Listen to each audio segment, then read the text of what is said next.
person in this country. We are also proud members of Care Can't Wait, fighting for a care economy for all. And I want to recognize and thank every partner from Care Can't Wait here today. Thank you. So we are here today because we have a once-in-a-generation opportunity. An opportunity to finally catch up with the rest of the world, to do something meaningful to help every working family in this country, particularly grappling with this crisis, an opportunity to build back better and make history together by finally creating a care infrastructure in this country with meaningful investments in paid leave, childcare, and home and community-based services. So we do have to say that right now, we are failing on all fronts. We are one of the only countries in the world with no form of guaranteed paid leave for its workers. 4 in 5 working people in this country have no access to paid leave through their jobs. We invest less in childcare and long-term supports than the rest of the industrialized world. And this was a crisis long before COVID. But the pandemic magnified just how important care is. Caregivers have carried us through this pandemic, and we must act now to protect them too, to be sure that we can care for each other, hold on to our jobs, and stay healthy and safe. These policies are tools for public health, economic resilience and growth, and racial and gender equity. It's Wendy. We know paid leave and other care policies would yield millions of jobs, billions in wages, and trillions in GDP. There is no better way to truly build back better and respond to the overlapping crises that we face than with a care infrastructure that can finally hold us all. And we believe, the time is now. So it is my honor to welcome a founder of Care Can't Wait, the head of National Domestic Workers Alliance and Caring Across Generations, the woman who has reminded us all for years that care is infrastructure, and my good friend, Ai-jen Poo. Thank you so much, Dawn. Hello, everybody. On behalf of the National Domestic Workers Alliance and Caring Across Generations and everyone in the Care Can't Wait Coalition, I want to say to all the caregivers out there, we see you. We see you, we honor you, and we are you. That's why we're fighting with you and why we're proud to be a part of the Paid Leave for All Coalition. And we're going to keep fighting until we win. This is our time. For too long, we've been forced to make impossible choices between the most important roles and responsibilities in our lives, our work and caring for the people we love. We live in a time in our nation where we need more care than ever before. The baby boom generation is aging, we're all living longer, and millennials are having 4 million babies every year. These impossible choices between family and work have pushed millions of us out of the workforce in the pandemic, especially women and women of color. We're all just doing the very best we can, and it's not enough. We need our policies to support caregiving, policies that support childcare, home and community-based care for people with disabilities and our elders, a strong care workforce that earns a living wage. These policies are essential.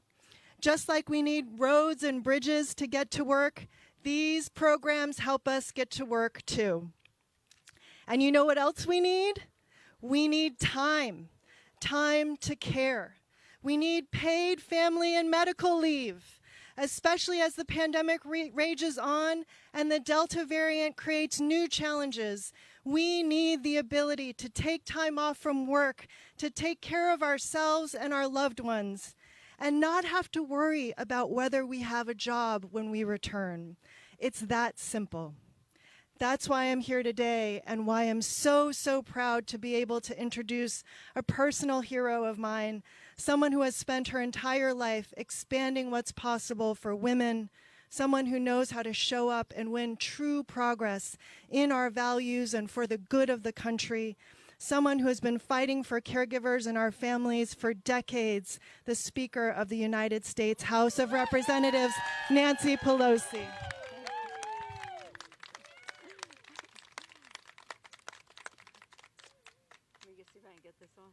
Ai-jen Poo is an icon in our country. To be introduced like that by her is an honor unsurpassed. I will accept your kind words on behalf of the House Democrats who make everything that we do in the House possible. Thank you, Ai-jen, for your remarkable leadership and your successful mobilization of so many people. My friends, this is about family, it's about children, and it's about time. It's about time that we get all of this done. I'm honored to be here with our colleagues, the senators who are here, two who were formerly in the House, and when the leader comes, he will be three who were formerly in the House, Senator Gillibrand, Senator Wyden. And let me just say this. When we passed family and medical leave in the House before, Bill Clinton had just become president. We had been working on it for a long time. Ron Wyden was in the House, and Patty Murray was working on this in their first bill in the United States Senate. And all of us knew that family medical leave had to be paid if it was really going to be effective. While I'm honored to be here with the senators, I want to acknowledge Rosa DeLauro, who has been a godmother of all of these issues for such a long time, and Bobby Scott, the chair of the Education and Labor Committee, and Richie Neal, again, the committees of jurisdiction. But let me talk to you about Rosa for a second. When we did a bus trip when Women Succeed, America Succeeds, a number of years ago. We were in her district for one of our stops, and a woman came to the front to speak. She was a school bus driver, and she said, "Let me tell you what I see every school day. I see moms come to the curb with their child, frequently crying, the child sniffling. She has to put the child on the bus sick because she has no alternative, no paid family and medical leave, no decent wages to afford child care, no child care. Everything we're talking about affects that woman putting a sick child on the bus and what that means to the child and the other children. In the United States of America, this was happening. So now, under the leadership of Joe Biden and the Biden-Harris administration with Democrats in the House and the Senate, we will have this happen. And so let's make history. CARE can't wait. Paid leave for all. The fact that it will now be paid makes a tremendous difference, as you know. And so I want to just say how impressed I am by the coalition, because I always say, we can do so much maneuvering in the Congress, but the outside mobilization for all of these issues is really what makes the work successful and better. So I want to thank all who are here from all the groups, from the National Domestic Workers Alliance, Moms Rising, Bright Start, Early Care and Preschool, Universal Preschool. It's about time. It's about time. National Coalition on Black Civic Participation and Black Women's Roundtable, National Partnership for Women and Families, the ARC, Metro Washington Council, AFL-CIO, Labor Project for Working Families. The list goes on. And understand, when you go back, thank all of the people that you work with. Acknowledge, let them know that we acknowledge that we can't do any of this without them. So we're going to have, just think of the liberation this is for families, for moms to be able to work, dads too. It's not just about the children, as has been said by others already, by Dawn. I thank you, Dawn, for your leadership, and Ai-jen, that this is about home health care too. Not just about children, but home health care and the respect we should have. I'll close by just saying, in one of my town meetings in San Francisco, when we talked about home health care, and one of the witnesses who was a home health care worker She said, you know, when they complain to me about the fact that I want a raise, a decent pay for caring for their family, I'll say, if you don't think I'm worth it, do you think your mother's worth it? Do you think your mother's worth it? Well, we think our children, our mothers, anyone that needs care is worth it. We think that well, I'll just say what we say in San Francisco. Children learning, parents earning. That's what our country should be about. So with that, now who am I yielding to? Now I'm going to yield to, well, Chuck Schumer, but he's not here. But again, right here from the start of family and medical leave, Senator Patty Murray, and now the chair of the Health Committee, which is the committee of jurisdiction, as you know, in the Senate. But help indeed she has done all along the way. Her values on this subject are renowned. I don't have to tell you about them, but I do want to thank her for them right now as I yield to the distinguished senator, the mom in sneakers from the state of Washington. Right, still in sneakers. There we go. She's been walking and working and marching for the children, for our families. Senator, Madam Chair, Patty Murray.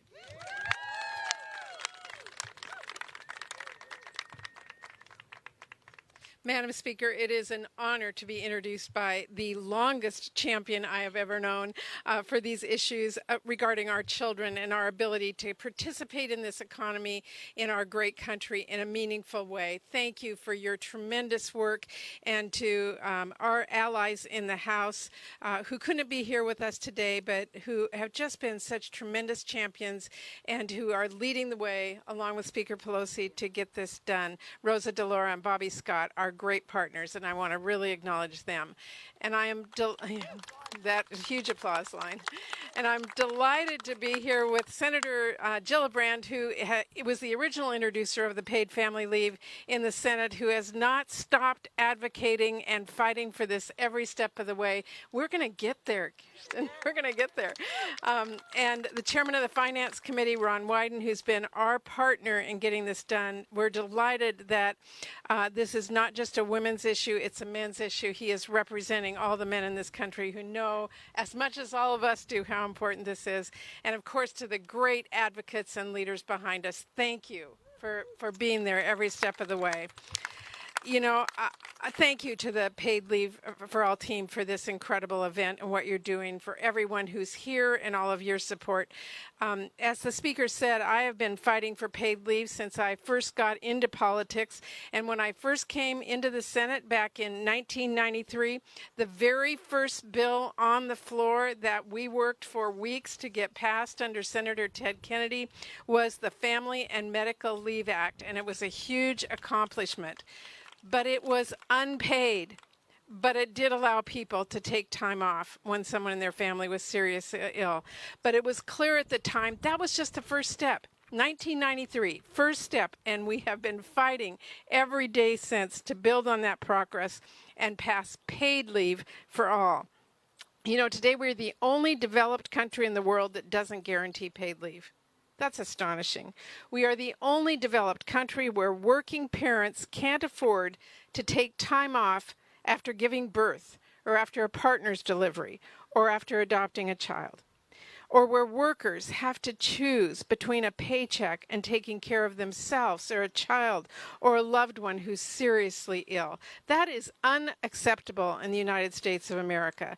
It is a national disgrace that in 2021, we are still forcing workers to make impossible choices. So it is long past time this country establish a national paid family and medical leave program. And you know, this policy isn't just good for working families. This is good for our economy. Our lack of care policies, including paid leave, is costing our economy billions each year because women are forced out of the workforce.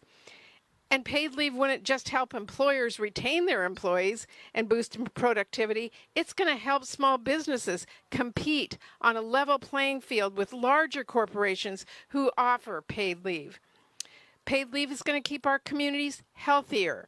We know when workers with serious illnesses have paid medical leave, they are better able to manage ongoing treatments, and paid family leave helps parents and kids stay healthy. And by the way, paid leave will help us counter the systemic racial and gender inequities in our workforce. We all know women do the majority of caregiving work, and we face huge challenges without paid leave. Workers of color are less likely to have access to paid leave, and women of color in particular, who are more likely to have significant care responsibilities, disproportionately see lost wages and professional setbacks as a result. I got to tell you, for years now, I have been banging on doors in Congress trying to get my colleagues to talk about paid leave. And it's been pretty lonely, right, Kirsten? But you know we need to make child care affordable. We know we need to provide home care. We know we need to make sure our care workers have paid wages. These issues have so long just been an afterthought to the, quote, real economic problems. But you know what? COVID-19 thrust these once silent epidemics to the center stage. And now I have colleagues coming up to me on a daily basis and going, Patty, this is a big problem. What? You didn't know? Well, now you do. And we do too. So this is our moment to get this done. I am so committed to this fight with all of my brothers and sisters up here. And I'm so glad all of you are fighting alongside this. Let's get this done. Thank you so much. Just listening to Patty talk about those early days reminds me of Congressman George Miller, who was chairman in the House, who was so instrumental in doing this, and in the Senate, Chris Dodd of Connecticut. They just made it their life work for a very long time that would come to fruition. They weren't they? They were the grandparents of this issue. That's right. Our next speaker is our Majority Leader in the Senate, who has been at the forefront of family issues, paid leave, affordable daycare, universal pre-K. He's been there advocating for it, and he's going to get it across the finish line. Senator Chuck Schumer. Well, first, I want to hold my papers down. You're on your own. There you are, colleague. We have such good members. Ron Wyden does everything. He's the all-purpose finance chairman. Anyway, it's great to be here. I want to thank our great speaker, Nancy Pelosi. She mentioned George Miller, my landlord for 35 years. I used to tell people I've lived with my wife 37 years and with George Miller 35 years, because he was the house in which we lived. But she has been such a passionate leader for all of these things, and we're great partners, and we probably talk to each other about 5-6 times a day. And as I've mentioned previously, she once in a while now laughs at my jokes. I want to thank Patty Murray. She has been an inspiration to all of us in the Senate in fighting for these issues. Every time Patty raises her hand in the caucus, everyone knows that she is going to speak about families. She's going to speak about children in a persistent, passionate, and so intelligent and thoughtful way. She's our leader on these issues, and we're great to have her. And the two men here, Chuck Schumer and Ron Wyden, willingly follow her lead. And I could say the same thing about my great partner and friend on this issue, Kirsten Gillibrand. You know, having a more diverse Senate or any legislative body really makes a difference. We saw it yesterday when Cori Bush had been evicted herself and knew the horror of being evicted and led the charge. But both Kirsten and Patty, as well as Speaker Pelosi, have seen how women are discriminated against, how our laws never paid attention to things that matter, of course, to all of us, and of course to families, but to women in particular. And the fact that they are in the Senate, and the fact that they are working so hard on these issues and are beacons for us, means that we are going to succeed on these issues. So how many of you were on the bus? Hi, bus people. We're also trying to get some money for electric buses, so those buses are nice and clean. There's a lot of things to do. We got a lot to do. But in any case, this is an amazing moment for our country. It's a unique moment. It's a unique moment. When you think back to our history and you realize there are certain moments where you can change America. And Franklin D. Roosevelt did that in the 30s, and Lyndon Johnson did it in the Great Society, And we have that unique opportunity. It comes around about once every 50 years, and here we are. Let us not forsake it. It's too important. Now, people are beginning, after vaccines are being distributed. And by the way, I saw that Governor DeSantis, the anti-vaccine person, is now behind in the polls to Governor Christ. Yeah, it doesn't pay to be backward on these issues, even politically. But in any case, now that we're getting back to work, we're starting to rebuild our lives. Too many families still struggle to make ends meet. And what COVID has done is it's sort of like a magnifying glass. I like to say about Dr. King, one of the greatest men America ever had, Dr. Martin Luther King, that with his broad shoulders, he held up a giant mirror.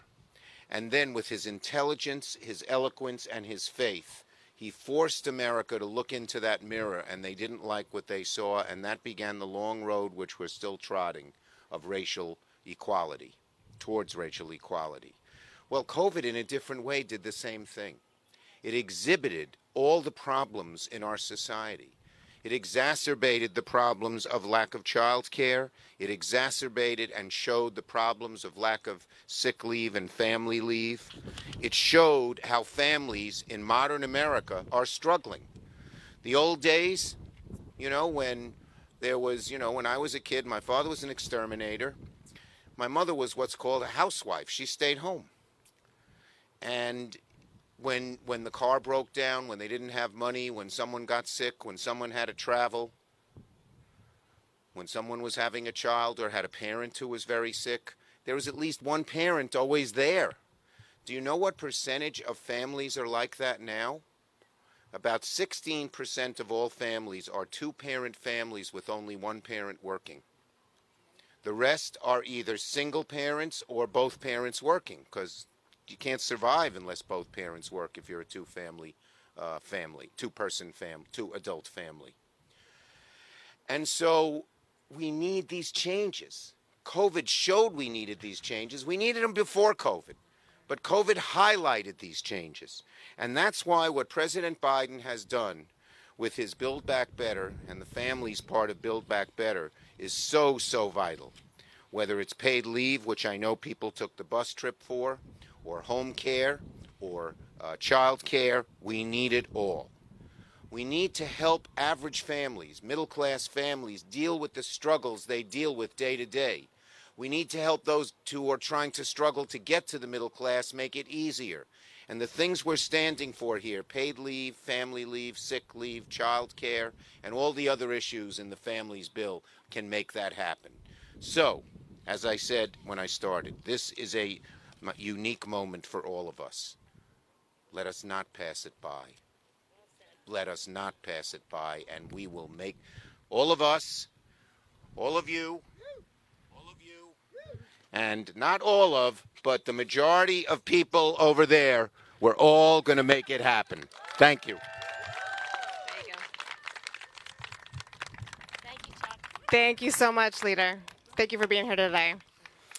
And it is now my great honor to bring up one of the co-sponsors of the Family Act, one of our long-term champions and warriors. Also, I want to add quickly, we were in New York State, and we heard about paid leave. We were in Albany in New York City, and we heard about the importance of paid leave from small businesses, advocates, families, and they all thanked you both. So thank you for championing this. And now to our warrior, Senator Kirsten Gillibrand.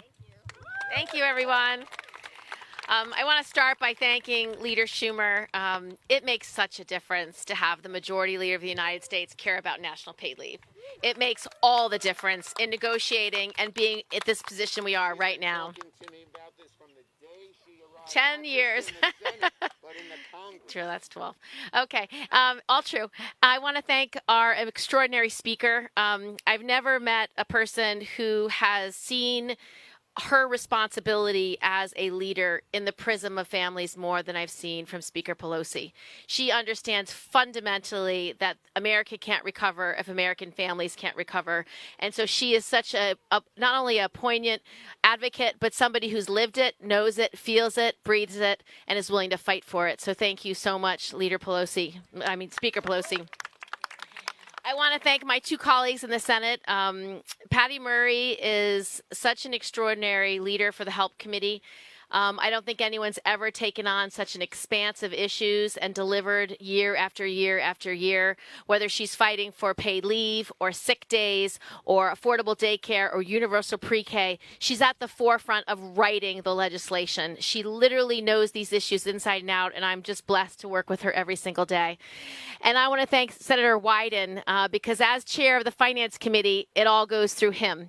And I remember having lunch with him probably 3 or 4 years ago and talking about why this was so important. And not only did he get it immediately, but he committed right there and then, I will be with you every step of the way. And without him, we would not get this across the finish line. Thank you so much, Senator Wyden. So I want to agree with the remarks of all my colleagues. This is an issue not only whose time has come, but an issue that represents the values of America. We've seen how this pandemic exacerbated longstanding inequities. And we've seen how if we had had the basic care economy moving and the infrastructure behind it, this pandemic would not have hit people so hard. Just imagine for a moment that we actually had paid leave in place when this pandemic hit. It would have meant that people could have stayed on their jobs. It would have meant they would have continued to have an income, and it would have meant that they would be able to secure and keep their children safe. When children and families had to stay home because schools were closed, parents had to make the tough decisions of who would have to quit their job and who would no longer be able to earn an income. That was a devastating decision for so many parents. It was not easy, and it resulted in millions, over 5 million women leaving the workplace to meet those urgent needs of their families. Add to that all the crises we saw with families who had an ill family member. Who was available to stay home when someone was ill with COVID? COVID didn't come and go within days. Sometimes it lasted weeks. Sometimes it lasted months. And so families had to make that tough decision over and over again as to who would stay home. And so this economy has been forever harmed because we didn't have the basic care economy, the basic care infrastructure in place before it. If we had had different leaders, if we had had a different vision over the decades before, we would have been better prepared. But we have not had the coalition and the ability to be at the precipice of passing this care economy than we have today. We are in a unique moment in history. This has taken over 20 years of advocacy from the people standing with us today. Organizations that understand how important this family plan is. Joe Biden believes in the American Families Plan. He knows America does not recover until American families recover. And so this is fundamental to our democracy. It is fundamental to who we are. And so I know because of the work that's been put in with everyone on this stage, with everyone who's been on this bus, with everyone who's here with us today, this will get done. This is the moment when our leadership and our advocacy matters. The fact that we have the House and the Senate and the presidency is why we will get national paid leave done. It is why we will be able to create economic recovery for everyone. Now, I know we've had a big debate about what is infrastructure in America, but let's define infrastructure. Is that what is required to get the economy moving again? Well, I can promise you that definitely includes roads and bridges and sewers and high-speed rail and rural broadband and new IT. But I promise you also, it also includes having a national paid and family leave program. It also includes universal pre-K and affordable daycare. It includes equal pay. These are the fundamental things that allow people to get back to work, to let the economy recover. And you cannot recover without both sides, both the hard traditional infrastructure and the soft human infrastructure, the care economy that we are talking about today. And we are now on the precipice of passing this essential legislation. So thank you to everyone. And I now get to call up Senator Ron Wyden, who as chairman of the Finance Committee is going to write this bill and get it done. Oh, thank you, Senator Gillibrand, and to the Speaker and my Northwest colleagues, Senator Murray, Senator Gillibrand, Rosa DeLauro, Ms. Apu, the wonderful folks that are here today have all spent in the case of my colleagues, decades and decades making the case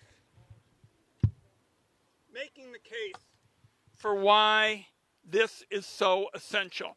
Now, how many of you have heard of something called reconciliation?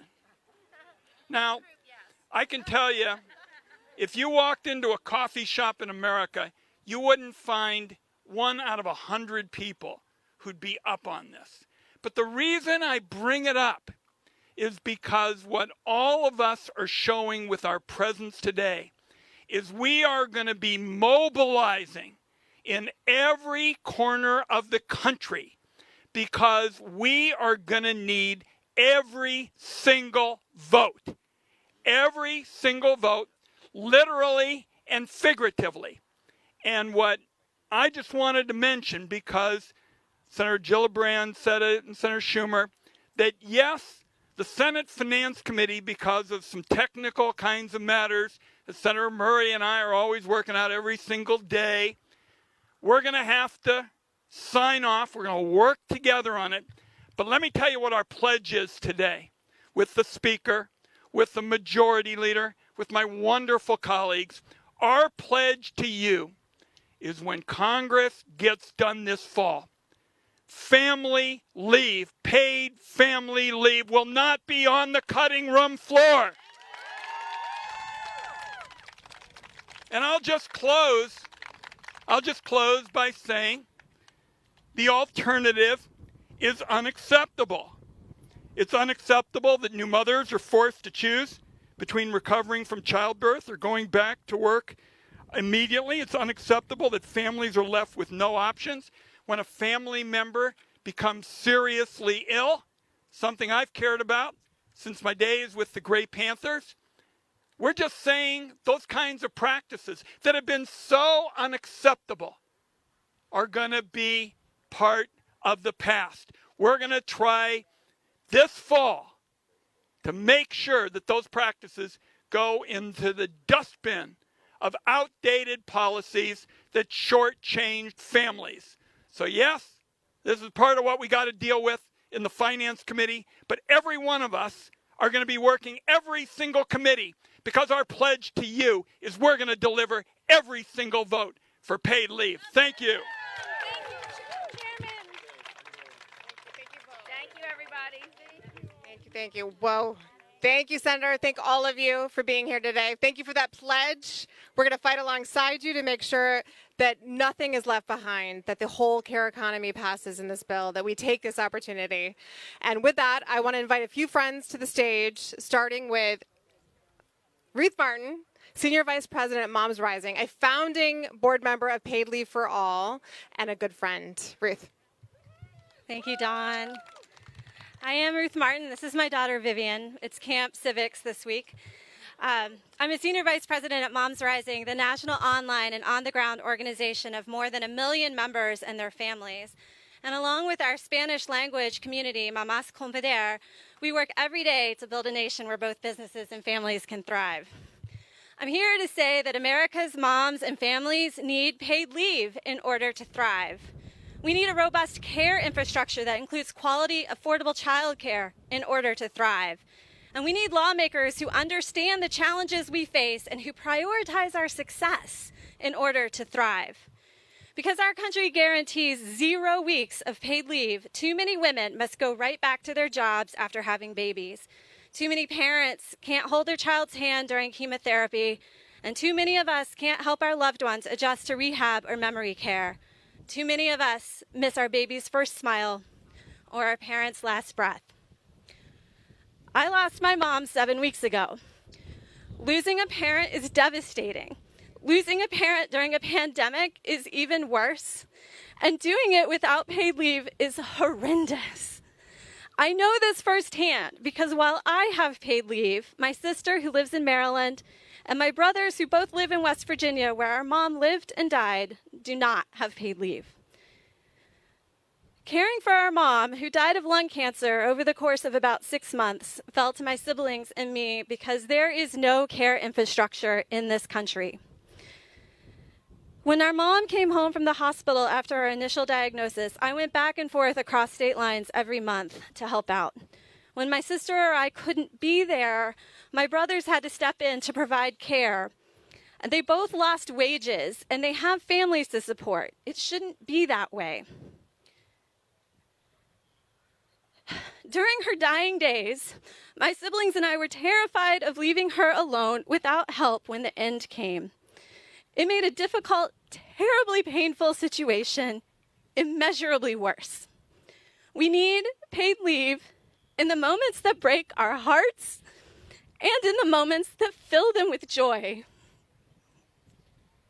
We're counting on Congress to do what's right for moms, families, businesses, and our economy by passing the American Families Plan and ensuring that in this country, everyone has paid leave. It is long overdue.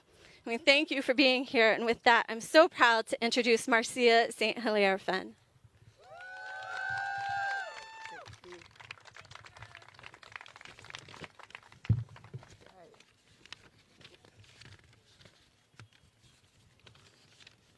Thank you, Ruth, members of Congress, and all the participants here today.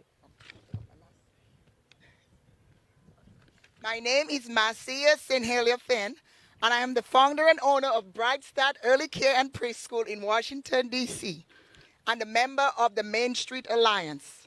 30 years ago, I came to the U.S. from the Eastern Caribbean island of Dominica for a career in nursing. I started Bright Start in 2002 after seeing there was no nearby child care center to fit my unit schedule and provide quality care for our daughter. Launched with just 2 employees, my business will have 3 locations and 36 employees this summer. This past year has been one of the most difficult ever for my business and for most small businesses, particularly child care centers across the country. I am here today to add my voice as a caregiver, child care center owner, and a small business owner to the need for a historical investment in our nation's care infrastructure to get on the path to recovery and resilience. Early on, to attract the best employees, we provided 1 week paid sick leave and 2 weeks of paid vacation. As a result, we have extremely low turnover, and our children benefit from being with the same staff. But this is not enough. I've had employees who needed more time off, several to welcome a new baby, and 2 for cancer treatments. That's why small business owners support a nationally paid family and medical leave program. In a recent Main Street Alliance survey, support for paid leave and childcare was as high as 90%. 88% of respondents said they had faced business challenges without these programs. The cost of doing nothing is hurting small businesses just when we need support to recover and thrive. That's why I strongly support a paid family and medical leave program in the district. Paid family and medical leave works for small businesses and our employees. It's time for this to be a national program. We also need major investments in childcare to get the economy going again. Businesses large and small across the country depend on quality, affordable care so their employees can go to work. And childcare businesses, already fragile, need much more assistance to make quality childcare accessible and affordable for everyone who wants and needs it. As a mother, caregiver, childcare center director, and small business owner, I am here to say, care can't wait any longer. Like the bus says, let's make history. Care can't wait. So, that's it. All right.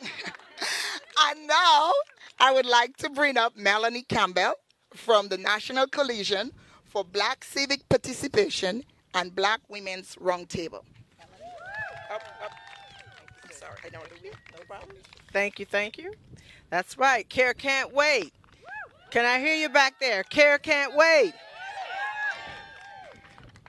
We are going to make history. So good afternoon.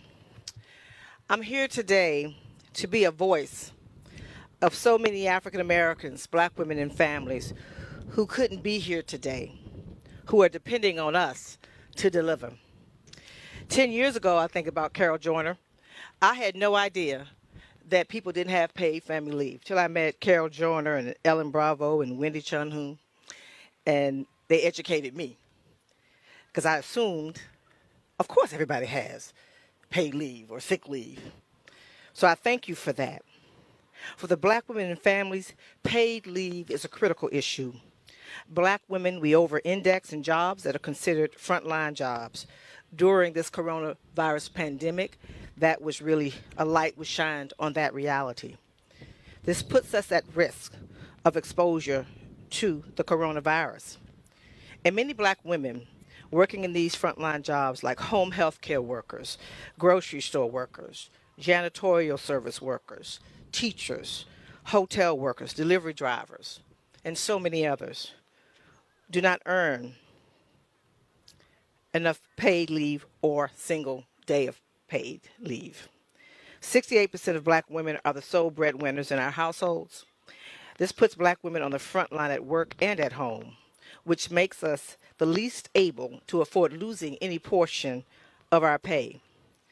So for black women, if an illness strikes, we must make the agonizing choice to risk our jobs and the financial stability of our households if we stay at home, or our health and the health of our coworkers and community if we go to work while we're sick. Without paid leave, black women have only two options: lose pay to get well, or care for a family member who needs help, or go to work sick, or leave sick family members behind to fend for themselves. No one should have to make these types of choices for their families, black, white, whatever color, whatever creed. This is the United States of America, and we must do better. Over 50% of the home care workers in this country are black women. These women work to care for other people's family members, some of whom are the family members of those right here in Congress. These women work long hours for less than living wages, with no paid leave, no employee benefits, and often retire in poverty because they never earned enough money to save for retirement. This is why we're here. This is why we're here. So say it with me. We're going to pass paid family leave for all. We're going to make history together. Let's get this done. So it is my honor and privilege to introduce Deborah Ness with the National Partnership for Women and Families. Deborah? Melanie.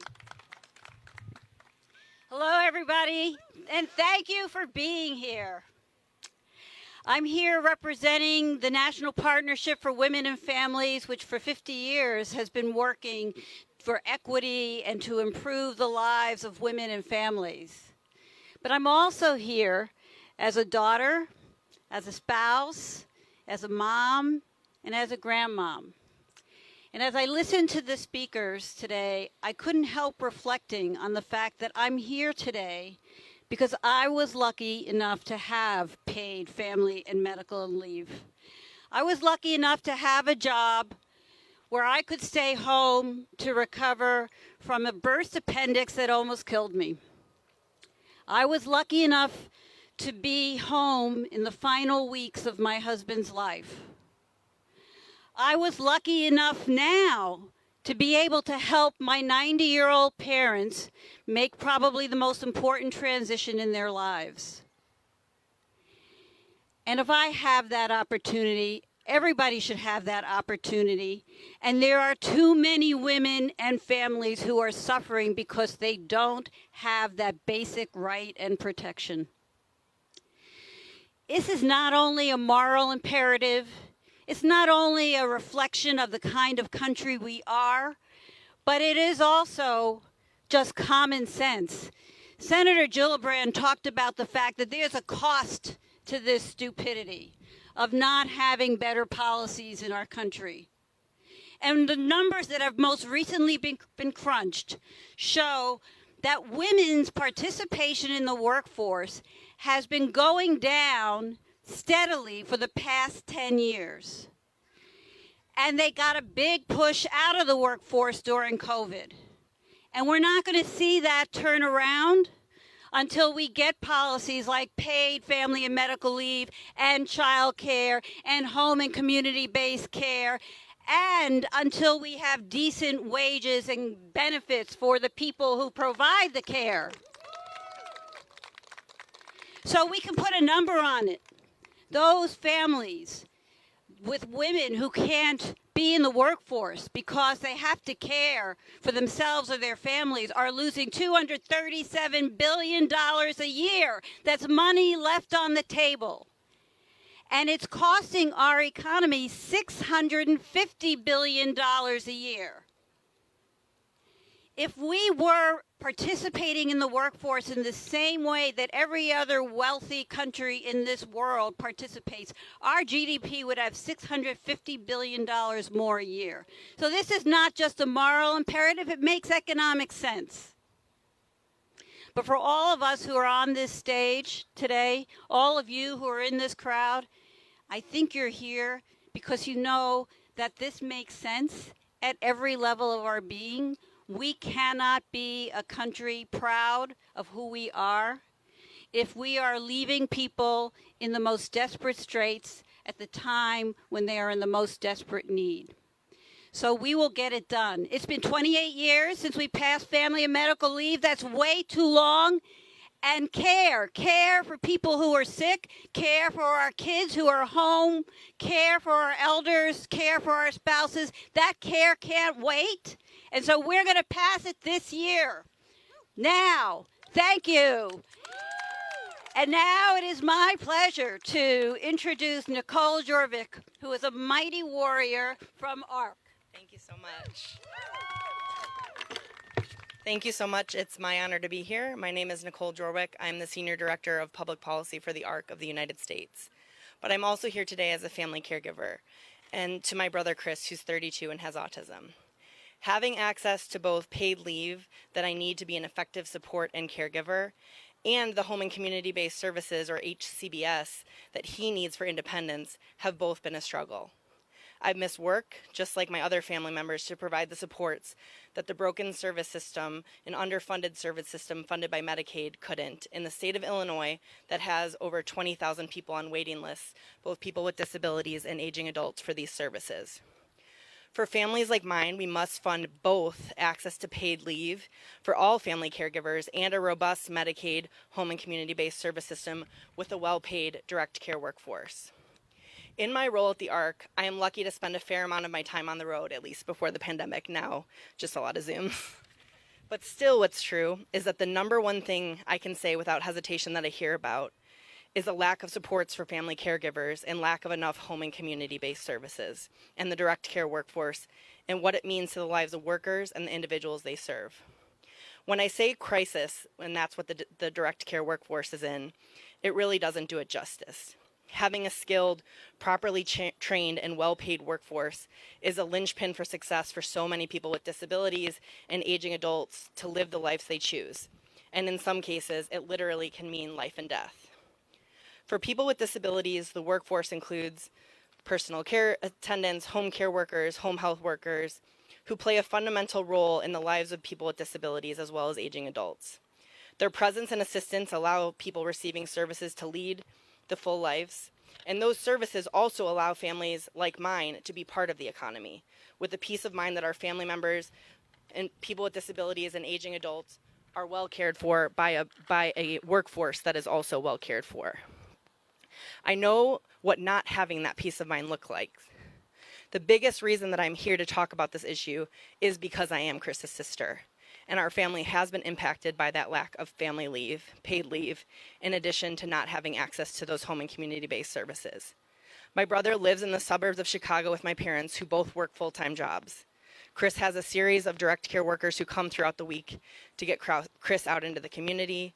He spends time volunteering with the elderly, working out and exploring job opportunities. It sounds pretty great, right? And it can be, but it all hangs on a thread. And when someone doesn't show up, it means my mom is missing work, or my dad has to try to work from home to support Chris, or other family members help us cover. But that isn't always available, and I'm always acutely aware that many don't have that backup. It also has a very real impact on the progress that my brother can make in his own life. The stress I hear in my mom's voice every time I ask for an update is the same stress that I hear from every family member of someone with a disability or an aging adult who's just trying to get by. The gravity of this is why we need access to paid family leave and a robust Medicaid HCBS system. Congress must include comprehensive paid leave policy, as well as the Better Care, Better Jobs Act, a bill that would pump $400 billion into the Medicaid HCBS system to create more services and better direct care jobs. And this all must be included in the reconciliation process, or we can't recover as a country. This will help move people off of waiting lists, take the pressure off of family caregivers. With both access to paid leave and HCBS covered, we will do better for Chris, families like mine across the country. Supporting family members with disabilities and aging adults will do better for the direct care workers who provide those HCBS services, and all the child care workers, their families, and a society as a whole. Let's do this, because care can't wait. It is now my pleasure to introduce Diana Forrester from the Metro Washington Council AFL-CIO.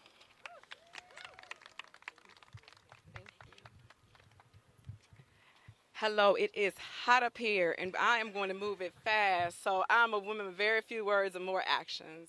I am the president of the Metro Washington Labor Council, and I proudly say that because I represent the unions, 140 unions throughout the metropolitan area.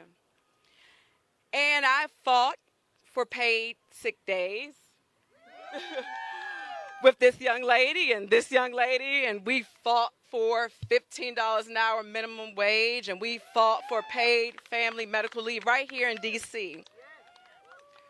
And yesterday, I think I spent it felt like a year, but I think it was only a month in fighting to make sure that we utilize the paid family medical leave system to successfully extend medical leave. And I'm saying we fought. When I got dressed today to leave the house, my daughter said, "Mommy, I thought you were taking the day off." She said, "Where are you fighting for now?" I said, "I'm going to keep fighting every day. But I'm going to look good today doing it because I'm going to celebrate." So I do want to take a moment of personal privilege, because when we were fighting for these in labor, right, when we fight for legislative efforts, we have elected officials that remind us that we're supposed to only be doing this for our members, so why don't we do it at the collective bargaining table? And I've been a part of some of these fights. I could tell you what the opposition is going to say before they even get to you, so I could tell you how to respond to it. But I do want to take this moment of personal privilege to share a story that I don't think I shared. The reason why I personally fight is because I know a young lady that grew up here in this city and watched the city change and push people of color like me out, and watched the school system fail them. And I also know that this young lady had a child at 18 years old. And she spent the past 10 years trying to prove that she was worthy. That just because she made a mistake of having a child at 18, that her child had a right to quality education, affordable housing, and she had a right to be a part of her community. 10 years later, she felt like she was in a good place, made change in her community, and she decided she wanted to have her next child. She had that child, worked for a small nonprofit organization, did great work. And when she had that child, she saved up her vacation leave, her sick leave, put together some resources to help carry her through the cesarean, and then also stay at home so she could nurse that baby. And then, after all the money was depleted and vacation, all the savings done, she returned back to work the first week. Hard to leave that baby because she was nursing her. But then when she returned back to work, less than 24 hours, she had a call that her daughter had to go to the emergency room, her oldest daughter. And her daughter had to have emergency surgery. First year of middle school, the daughter was distraught. Mommy had to hold it together and say everything was going to be okay. This is how you're starting your first year of middle school. For 2 weeks and a month, she had to have surgery. She had to go to appointments. And she needed her mother to be able to say everything was going to be okay. But what she didn't know was, Mommy didn't know how the rent was going to get paid that month. Because she just got back from maternity leave where it was not paid. But Mommy had to hold it together. So when people ask me, why do we fight for these things? Because that young lady was me. And I bump into members that work in Safeway and Giant and make sure that we keep groceries on our table that come to work sick because they need to pay their bills. People that are making decisions right now that's life or death, leaving children at home because they need to pay their bills. So now I think it's time more than ever when we realize that people need 10 days off to quarantine, and it's this job, our job as a government to support that. Well, we know when people go to work sick, they get the other people sick.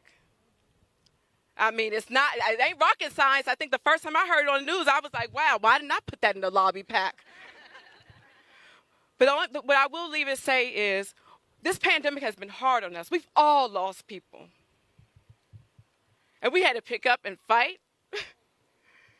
Maybe not being able to step away to take that in. Some of us, I know, like Simone Biles, want to say, I need a mental health break. I need to step away for a second, but we can't. But what we have to do is we have to learn from the mistakes that we made in the past, right? We learn more from the things that we've done wrong than the things we did right. And if we had paid leave for many folks, they would not have to go on UI, unemployment benefits. Our unemployment system wouldn't be drained because we would have invested in times like this. So now we have to realize that it's our responsibility to build back better. Thank you. Oh, and I get to introduce this rock star who gets me in so many fights. Every time she calls me, I don't know why I answer the phone. Carol Joyner. Does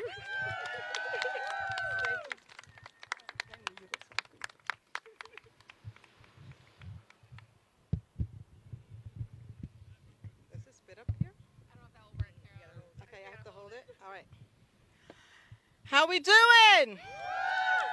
I was assigned the Herculean task of wrapping it up, getting us out of this heat, and addressing our last and final points about this critical moment that we're in. Thank you, Deanna, my sister, my partner. For so many years, we've seen each other through so many different organizations in D.C., and I know when she shows up, if she's at the table, if she is at that table, that it's a good fight, and I want to be in it. So I also want to thank our paid leave for all activists who are all here, for Don Hucklebridge for running a fabulous campaign, the members of Congress for bringing us together today, all of my partners behind me, those in labor way behind, those right behind me like Melanie Campbell, Aijin Poo, Ruth Martin, all of you have been stewards of this moment. We're here today sounding the call for comprehensive paid family and medical leave. This is our moment, and the collective embarrassment and national shame that the richest nation in the world has failed us has brought us to this moment. It's failed us because we lack paid time to care in the United States. This is our moment to ensure that we all get the paid leave that we need. I want to celebrate right now the decades of work that brought us to this moment. Over the years, our movement, with many people standing right behind me, have built national and statewide coalitions, engaged tens and thousands of working people who have been harmed as Deanna just told us, harmed by the lack of care and the fact that we don't have a paid leave program. We have passed paid leave in 10 states collectively. We have addressed this issue in blogs, in social media, everywhere that we can. We've continually improved the model, strengthened the movement, and increased the momentum for paid family and medical leave and all the systems of care. These local activists that we talk about always had their eyes on the prize, on a federal program. We must make certain that the paid leave for all bus that you see right behind you is a glorious culmination, historic culmination of the road that they have paved. The road to pass national paid family and medical leave and finally ensure that we all have the care that we need. As their work has shown, we need to guarantee at least a minimum of 12 weeks of paid time from the start for every working person to bond with a new child, care for themselves or a seriously ill loved one, and provide the care that they need. The state wins that have passed have demonstrated that we need to recognize all families and allow people to be there for each other, whether they are related by blood or affinity. They've made the case that a paid leave program must ensure a progressive wage replacement so that when you take leave, you can afford to do so and still pay your bills. And no, be absolutely sure that you'll be able to return to your job. Our nation is at a crossroads right now. We see it everywhere and every day. I know you see it. We're fighting to build a more just society that ensures the right to vote, our ability to reverse climate change, racial and gender justice, and so many more huge issues. Core to all of this, fundamental to all of this, is the human right to care for those we love. Thank you so much for being here today, for coming out, for managing the heat, and for recognizing this bus, this fabulous bus across the street that's making its way south and then out west in order to take this argument to millions of other people that we need paid family and medical leave. We need it right now. When Congress comes back, we need to pass comprehensive paid family and medical leave. So send this bus on with me. When I say three, say onward. 1, 2, 3. Onward. 1, 2, 3. Onward. Paid leave for all.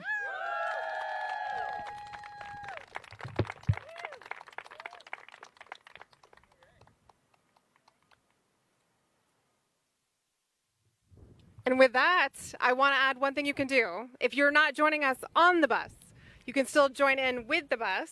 You can go to paidleaveforall.org, click Take Action, reach out to your members of Congress, your senators. You can tweet, tell your stories, #PaidLeaveForAll.